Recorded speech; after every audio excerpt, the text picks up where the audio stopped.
What's going on, guys? Back at it again with another video. Hit the subscribe button, like, comment, share, and all that good stuff. I'm going to be tackling something that a lot of future recruits will be worried about: basic training.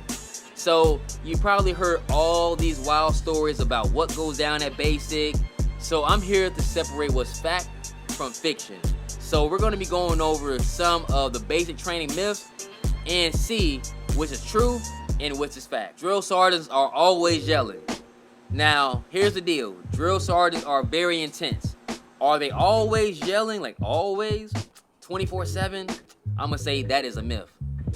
They're yelling 23/7. So, here's the thing. When you drill with drill sergeants, all of them going to have different personalities. You're going to have something that is real extreme, and you're going to have some that are real chill.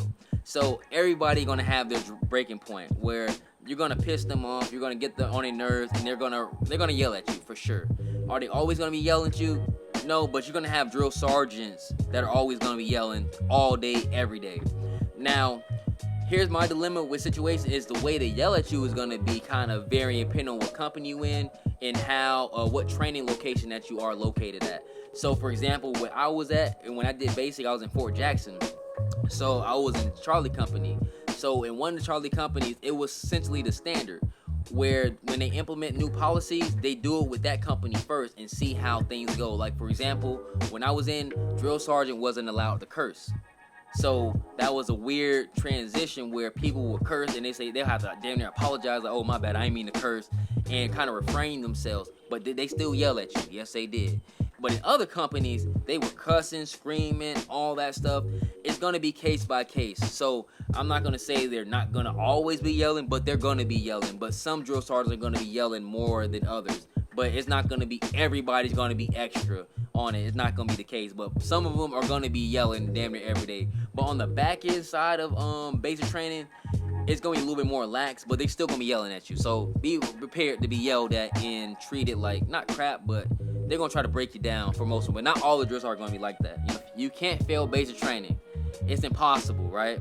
Nah, it's the case. You can fail basic training through a lot of different measures. You can do it through medical purposes, disciplinarian, like you get in trouble, or if you fail any of the requirements. So the biggest one that when I was in basic training that people failed was through weapons, like qualifying with the range with the iron sights, because we had very bad weather conditions. So a lot of people had a lot of malfunctions, a lot of issues, but you do get a lot of opportunities in that in those iterations to pass. So I think we did like 10, 12 iterations to get people to get through. If you fail then, it is what it is.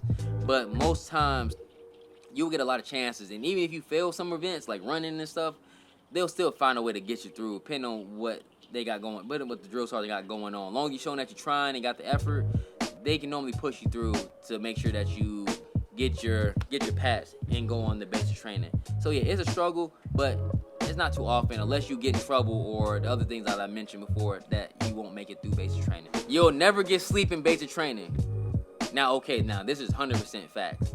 You will barely get sleep in basic training because you're gonna have to pull a lot of long days. Even the chill days, you got a thing called fire guard. So when you're in fire guard, you're going to have a certain rotation that you have to wake up. It can be 1 o'clock in the morning. It can be 3 o'clock. It can be when lights out. It depends on how y'all do your rotation. It's going to be pretty much on how big your bay size is. So if it's 50 people, you may have to wake up fire guard every 3 days. If it's a small bay, you may have to wake up every day. Your sleep pattern is going to be disrupted. Will you never get sleep? Theoretically speaking, you're going to have to sleep a little bit, but will you get the typical 8 hours sleep? Probably not. It's going to be impossible to do that because you're going to have to do fire guard for like an hour and then go back to sleep. And you have to do that whether you're outside, you're in the bays, everybody's going to have to pull fire guard no matter what. And then there's going to be a lot of long days and early mornings to get a lot of stuff done. So yeah, you're going to get some sleep, but it ain't going to be the standard 6 to 8 hours that you need most of the time. So but try to get like most rest you can if you are able to sleep, which, trust me, this will be the biggest issue for a lot of people, where they having these long days where they're not supposed to sleep in the bays during the work hours. The drill sergeants come in, people are trying to find ways to go to sleep, and you guys get smoked for it. That's probably gonna be the number 1 or 2 more ways that you're gonna get smoked, as far as with your drill sergeant falling asleep in the barracks or falling asleep in the bed during work hours, or just, you know what I'm saying? So be wary of that. You won't get the most adequate sleep in basic training. That's 100% facts. For 100%. You won't be able to talk to your family. So while it's true that you won't have the same amount of communication with your family, you will have opportunities to kind of talk with your family. It depends on the company. Like for us, when I was in basic, no matter what, we spoke to the family at least once a week. So every Sunday, you'll get a phone, talk to them for about like a couple hours and stuff, and then we kind of go from there. However, some people might get in trouble. They might restrict the phone time, and you may not talk to them for a couple weeks, but you will get the opportunity to speak with your family. This maybe not as frequently as much, but make sure you kind of communicate that with your family if you can beforehand, so it's no surprise. Or if you got like a little girlfriend, a little boyfriend, or whatever, communicate that, because it also too, it could be moments where you talk on the phone every day, and then someone gets in trouble, and then you may not get phone for like 3 weeks, and they're waiting for you to call on that Sunday, and they may not even hear nothing from you. They're gonna think something's up, and they're gonna be a lack of communication. They're gonna think something bad happened or whatever. So just communicate that might happen or sometimes, so it's no surprises. So do you get a chance to talk to your family? Yes, you do. It's no super restriction, but if people get in trouble, then they can restrict that. That can be a possibility for sure. But how your company does. It is 100% physical. I'm gonna say, don't get me wrong, there is a lot of physical training. You're gonna be doing a lot of corrective action. You'll be doing a lot of running, a lot of push-ups, a lot of other extracurricular activities that you're gonna be like, oh my God, this is gonna be a very big strain on your body. But basic training also encompasses the basic foundations on being a soldier. So you're gonna be learning a lot of the doctrine, the basic stuff. So people that are looking at this that are prior service may be looking like, oh, that's not really mental. But for someone that never learned this information or don't know what it is can be a lot for as mental to make sure you retain that information and retain it fast. Because also, when you go into DFAC or child, whatever you want to call it, and you're standing in formation and position of attention or at ease, and the drill sergeant walk up on you and ask you a question and you don't know what it is, they're going to send you in the back of the line. They're going to embarrass you.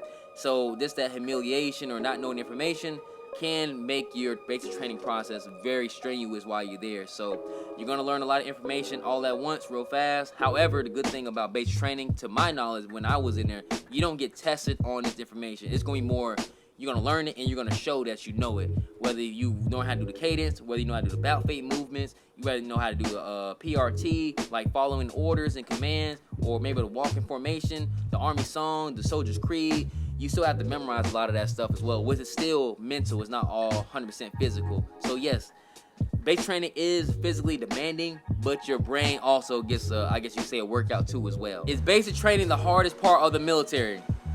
Although basic training is tough, it's definitely designed to prepare you for what is there to come.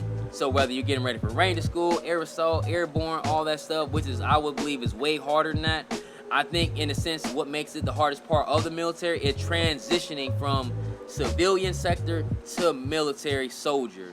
You know, as opposed to the other schools and stuff, you're already a soldier. You already know the doctrine, the information and stuff. It'll be all up on you to get yourself up to speed to be enabled to accomplish those tasks and also succeed in those schools or other aspects in the military.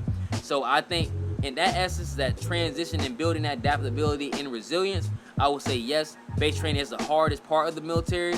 But far as overall just plain skill set and knowing stuff, doing stuff, and demanding stuff, no, it's probably the easier PMEs to do while in the military, just to be honest. But it gets you right far as making sure you're prepared and having those skill set and that mindset to get you through the other training environments, because other stuff is way more intense than basic training. It just, that transition, I think that's probably the hardest part for most people. Not everybody, but for most. There's no fun in basic training.